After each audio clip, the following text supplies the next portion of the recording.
Hello friends, welcome back to our channel. ఈరోజు మన వీడియోలో అమెరికా భారత్ విధించిన ఆంక్షల గురించి పూర్తి వివరాలు తెలుసుకుందాం. ఇరాన్ నుంచి క్రూడ్ ఆయిల్ కొనుగోలు చేసిన భారతీయ కంపెనీపై అమెరికా ఆంక్షలు విధించింది. భారత విదేశాంగ శాఖ మంత్రి ఎస్ జైశంకర్ అమెరికాలో దిగిన మర్నాడే ఈ నిర్ణయం తీసుకోవడం గమనార్హం. హాంకాంగ్, యూఏఈలోని కొన్ని కంపెనీలు సహా భారత్కు చెందిన తై బాలాజీ పెట్రోకెమ్ ప్రైవేట్ లిమిటెడ్, దాని అనుబంధ సంస్థలపై అమెరికా ఆంక్షల కొరడా జులిపించింది.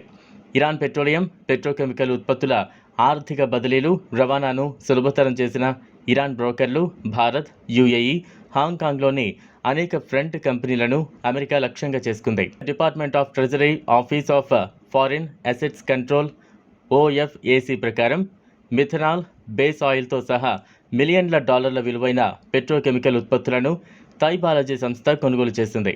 ఇరాన్ ఉత్పత్తులను విదేశీ కొనుగోలుదారులకు విక్రయించడంలో మధ్యవర్తిగా వ్యవహరించే ఇరానియన్ కంపెనీ అయిన ట్రిలియన్స్ నుంచి చైనాకు తదుపరి రవాణా కోసం కొనుగోలు చేసిందని తెలిపింది. ఈరోజు America department of treasuries office of foreign assets control OFAC దక్షిణ, తూర్పు ఆసియాలోని తుది వినియోగదారులకు వందల మిలియన్ డాలర్ల విలువైన ఇరాన్ పెట్రోకెమికల్స్, పెట్రోలియం ఉత్పత్తులను విక్రయించడంలో పాల్గొన్న అంతర్జాతీయ సంస్థల నెట్వర్క్లపై ఆంక్షలు విధించింది అని ఓ ప్రకటన విడుదల చేసింది. ఇరాన్ పెట్రోలియం, పెట్రోకెమికల్ ఉత్పత్తి ఆర్థిక బదిలీలు, రవాణాను సులభతరం చేసిన ఇరానియన్ బ్రోకర్లు యూఏఈ, హాంకాంగ్, భారత్లోని అనేక కంపెనీలను లక్ష్యంగా చేసుకుంది అని వివరించింది. కాగా అమెరికా చేసిన ప్రకటనపై కేంద్ర ప్రభుత్వం స్పందించాల్సి ఉంది.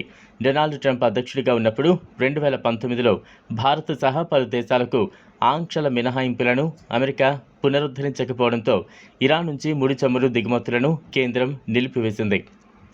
చూసారు కదా ఫ్రెండ్స్, ఇది వాళ్ళ వీడియో. ఈ వీడియో కనుక మీకు నచ్చినట్లయితే లైక్ చేయండి, షేర్ చేయండి, ఛానల్ను సబ్స్క్రైబ్ చేసుకోండి. Thanks for